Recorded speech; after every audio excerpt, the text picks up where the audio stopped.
On a recent hunt to Maasai land, my wife and I decided to add some time ahead of the hunt and actually visit Kenya. And then after the hunt, add a little bit of time and visit some of the parks in Tanzania.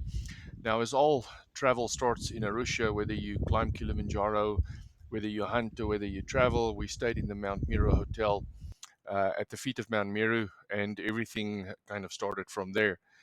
And the objectives for Kenya was really to visit Amboseli, see if we could get a good view of Kilimanjaro, visit a Maasai village, and get a feel for how those folks live today, visit the bridge over the River Tsavo, and then also go see the red elephants of Tsavo National Park. Now, one thing just to be very cautious of when you travel to Africa is you need to have patience and a good sense of humor. As you can see, these are the roads in Kenya traveling to Amboseli, and this very fine dust does create a significant amount of challenges when you're traveling on these roads. So it's slow going, it's bumpy, and you need to be careful and pay attention and be considerate to other drivers.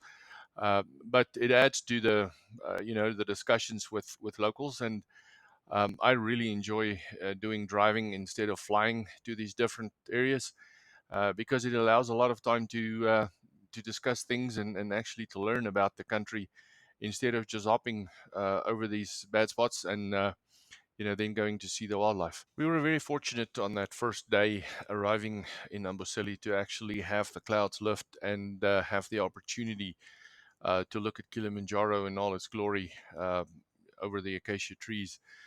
So a very special moment, but again, due to the season, it was really that day only that we could see that mountain in all its splendor. But a lot of the great sunsets looking towards Tanzania made up for that. A couple of comments on visiting the Maasai. One of the things we found is that a lot of Maasai are actually employed by game lodges to protect guests. These Maasai that we visited in their natural Manyata or village, uh, the building style was still the same, but you could see the advances in technology creeping in there. They had electricity, so a borehole was sunk, and I think the big migration of Maasai, moving with their cattle is something of the past. And this is just a personal comment, but I think it's going to result in overgrazing and some issues in future. But still, a group of people that are very happy and just enjoy what they do. On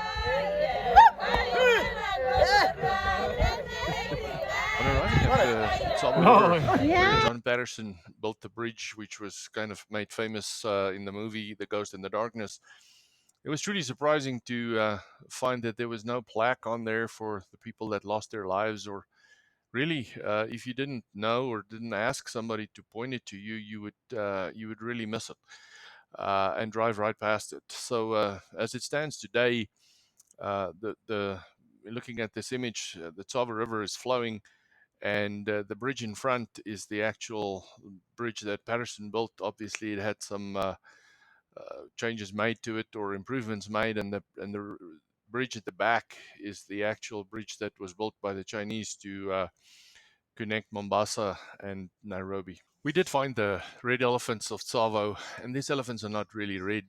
It's just the very high iron content of the soils in Tsavo that impart the red color on their coat, on their skin, as they bathe in the dust.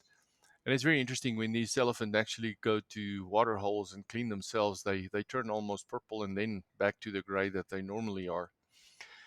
Something else that was very nice in Tsavo was actually for the very first time running into new species. So seeing Gerenuk for the very first time was very exciting, and these dainty little antelope uh, with almost the neck of a giraffe, but the body of an impala was absolutely incredible to look at. Very fine animals. And they're one of the very few that actually get on their hind legs when they browse to reach higher up into these trees. And I think it's one of the things that are their saving grace. If you look at all the goats outside of the parks, you do find some of these Gerenuk outside of the national parks, and I think it's because they have the ability to actually browse at a higher line than goats that may give them a slight edge there. But again, as I said, an absolutely stunning animal to be able to eh, just sit and observe and see what they did. And Tsavo has plenty. I mean, we this is just a single female animal, but we saw a bunch of them in families. We saw a bunch of rams, and yeah, as I said, just absolutely fantastic to be able to just observe them and see what they do and how they deal with the flies. I mean, the tsetse was kind of aggravating there, so yeah, they try to deal with it as much as we do. And then looking at other species, we were also looking at fringe-eared oryx, which was a new species for us. We'd never seen it before, so that was truly again, a very different animal. Unlike the oryx of South Africa and Namibia, the fringe-eared oryx is slightly smaller. The horns are slightly shorter, but again, with them, the colorings are very striking, and they have these little tufts of hair on their ears, which make them truly unique. And very much like their cousins down in South Africa, this was the end of August of 2022, and it was very obvious that these fringe-eared oryx did not really enjoy the cold at all. We ran into them in a very, very cold morning. And the final animal we ran into before we left Kenya and headed back to Tanzania was this very fine East African eland bull. Just a phenomenal sighting to have it this close to the road and just be able to just watch it for a little bit. And then it was, clearing customs and heading back to Arusha. When arriving back in Arusha, the plan was to hunt Maasai land for 2 weeks. And those 2 weeks are covered off in two separate videos, so we won't go into that just now. But after that was really the purpose was to come back to Arusha and then take a small internal flight from Arusha to Serengeti, and then do a drive safari from Serengeti all the way to the southern part of Serengeti, and then to Ngorongoro and onwards towards Tarangire National Park. We left Arusha in a Cessna Caravan, and these are very, very popular aircraft. You can see on this apron, it is really the only aircraft that takes guests out of Arusha to the different parks. And it takes all your luggage and a bunch of stuff to the different lodges. And they do kind of puddle jump. They go from reserve to preserve, and you see a lot of the different topography and geographical features, some of the mountain ranges, and then as you go across the rim of Ngorongoro crater, it's amazing when the clouds just all of a sudden just fall away and you can see the crater at the bottom. Um, so there's a couple of really special things that you see when you take these flights. Also, as you approach Serengeti, you can see the management of pastures with fire and how they get rid of old grass. And it also gives you a little bit of a feel for what Serengeti is going to be like. It has these very, very open areas, and then you have these rocky outcrops, bunches of trees. And you'll see later on when we down on the ground, this makes for some truly spectacular and unbelievable topography photography. But one of our big priorities was to see a river crossing with wildebeest coming back from the Maasai Mara. And on those video clips, I'm going to shut up and not say a word, because for you to just be in that moment, I think is what it's all about, and just to see how those wildebeest cross and kind of the expressions on the faces of these different animals, just to see the desperation and just how eager they are to just get through that water, get to the other side. And I think that was one of the most special things I ever experienced.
migration will support a lot of predators. And we came across these two leopards that had killed a wildebeest calf and pulled it up into a tree. And I think without the wildebeest migration, it wouldn't have sustained these absolutely lovely creatures. Hina came onto them and obviously wanted to try and grab its fair share of the wildebeest calf, but it never got close. The leopards would just not allow it at all. And then obviously these rocky outcrops also provide good hiding place for lion. So the Serengeti obviously has a very healthy lion population.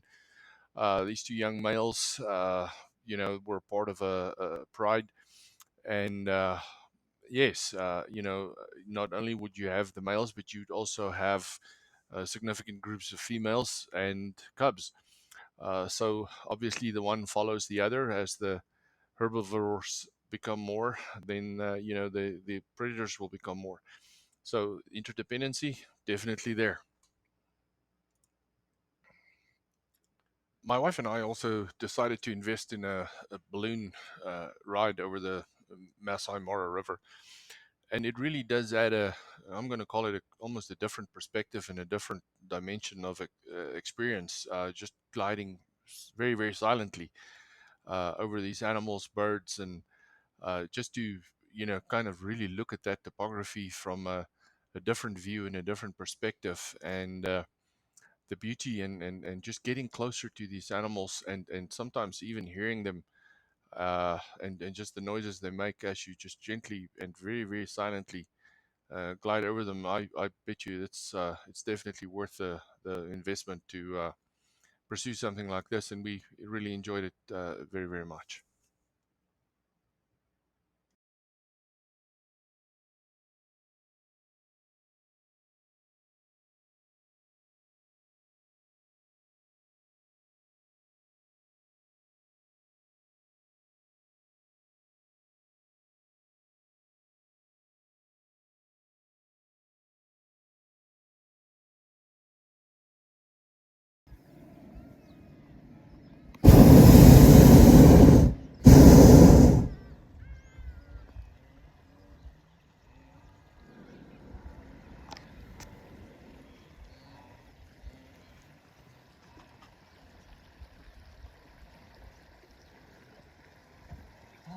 Thank you guys. Thank you so much. This is wonderful.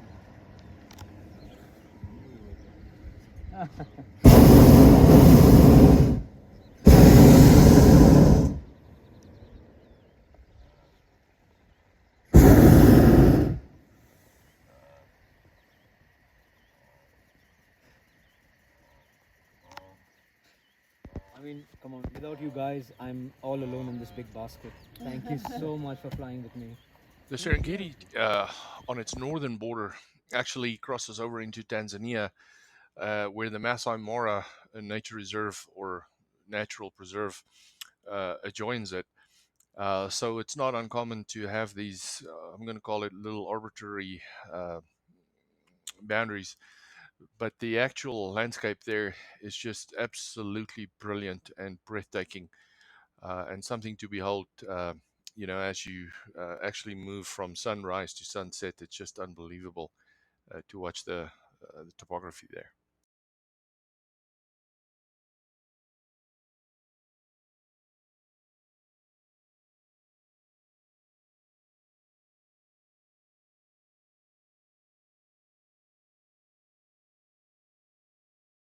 After concluding our stay in Serengeti, uh, we traveled on arguably the worst piece of road in Tanzania, running from the Serengeti Gate to Ngorongoro.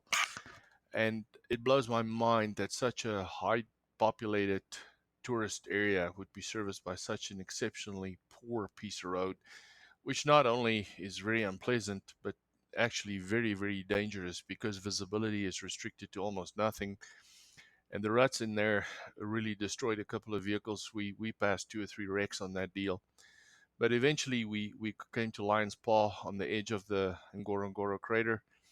And at elevation, it was bitterly cold, but it brings a total different beauty to just look over that crater. with the sun setting there in the west and unbelievable sights. Driving down into the Ngorongoro crater, it starts off as bitterly cold up on that escarpment, and once you get down in the bottom, it's a little better. But it was very very evident that all human habitation had been removed, and that this was a national park or a preserve where animals got priority. And in the beginning, it looked like just a savanna type, very open area, but very quickly it changed. It has two different water sources. It has a bunch of springs that deliver clean water, and then it also has kind of a soda ash type lake where there's a lot of flamingos on it. But once you started driving, you very quickly realized that there was some really old and big trees around as well, providing refuge to buffalo, elephant, and even though it's an extinct volcanic crater, there is significant movement of buffalo and elephant in and out of the crater. A lot of the other animals, do stay there because there's plenty of food, plenty of water. Uh, but it was amazing to see all these fever trees, with the green, yellowish bark, and it creates almost a small biosphere within the crater, where there's a lot of different animals, just staying in there. A bird that we also saw for the very first time in Tanzania, in the actual Ngorongoro crater, was the crested crane, which is the national bird of Uganda, but a phenomenal bird to see. It is very, very pretty, very graceful bird. And it was just, a very, very pleasant surprise to see something you've never seen before, experience them flying and interacting with other animals. It was just a very, very awesome experience.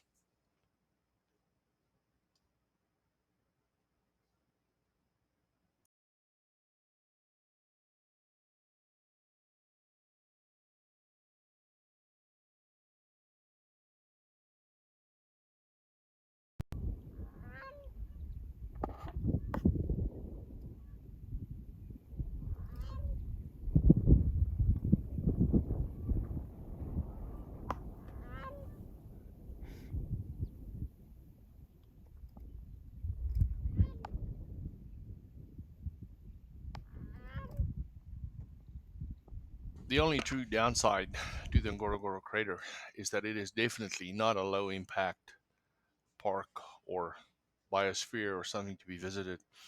The amount of vehicles in there was truly astonishing.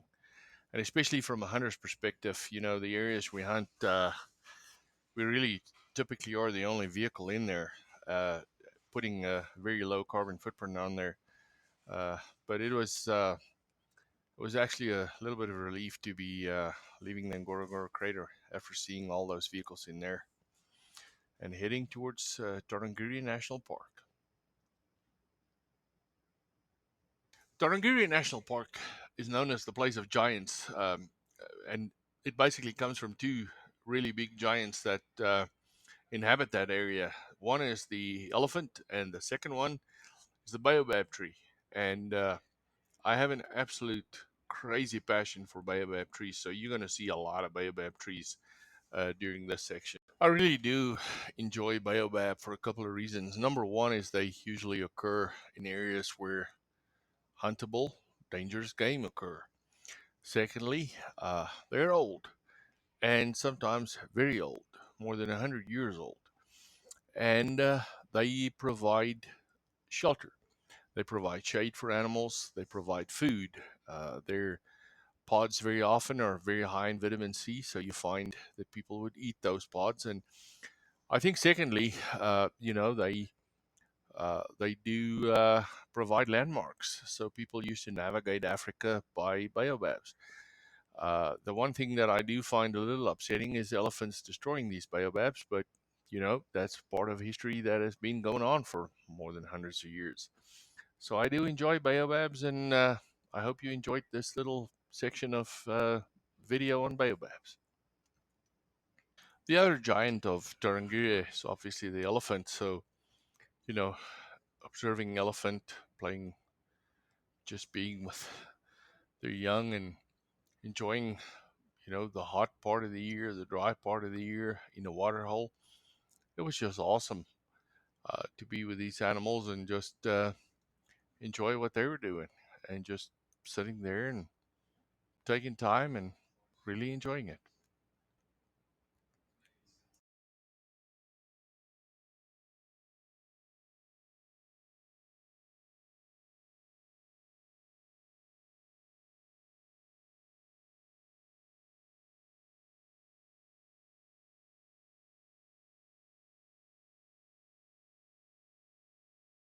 Staying in Tarangire Safari Lodge offered a couple of advantages. It offered a really nice view from their deck over the Tarangire River, and you could see animals coming in to drink and just being themselves, and that gave you a really good opportunity to just sit there and enjoy it, and even enjoy some of the baobabs that was just dispersed amongst these big trees, and you know, it was just immense to sit there and enjoy these afternoons and just look at all these different animals that came in to drink, and nobody was disturbed.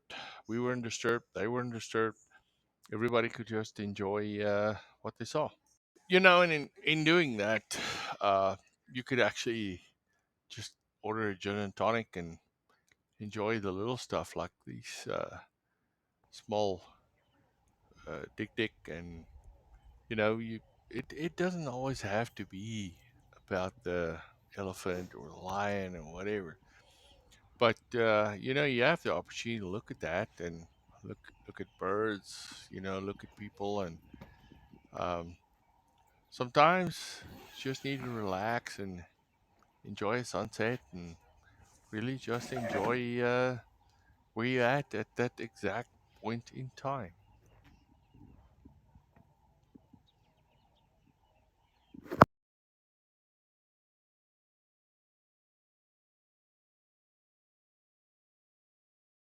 Now, obviously, Tarangire is known for elephant and elephant families moving about and doing what they need to do. So it was no surprise that we would spend significant amounts of time looking at elephant and just as families, how they would move about, drinking, how they would feed, how they move, and all of those things were really, it was just something that you would enjoy while it was actually transpiring. And then after a while, you would just kind of go silent and just sit down and just enjoy the silence with these animals. I mean,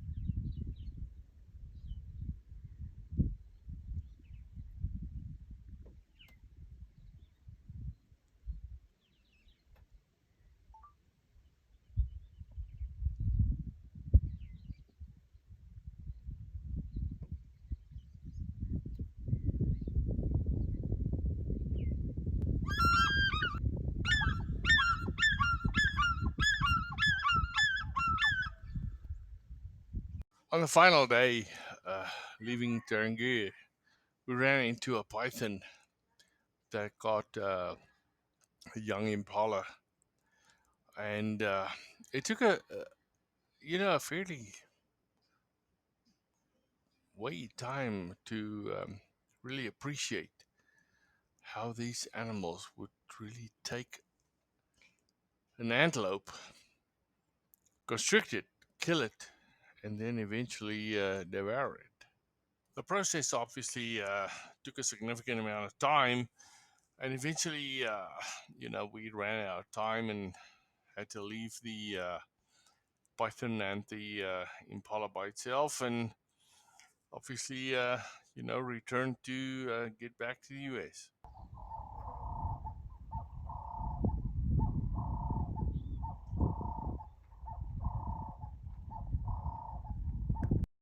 time spent at Tarangire Safari Lodge was actually very awesome because every piece of furniture there was built from recycled Dow material. So it was all built from ships brought in from the eastern coast. Uh, Truly an exceptional, you know, a set of desks, benches, and everything else. An absolutely awesome experience.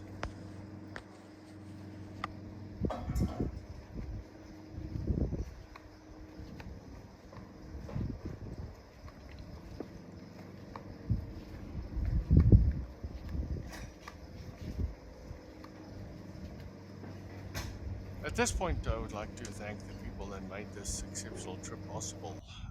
Helen and Jalidas that really took all the time to put this together. And then I think the people of Tanzania that really put in a major effort just to be themselves and make everybody happy to be there. Truly an exceptional experience. Jambo, jambo bwana, habari gani? Nzuri sana.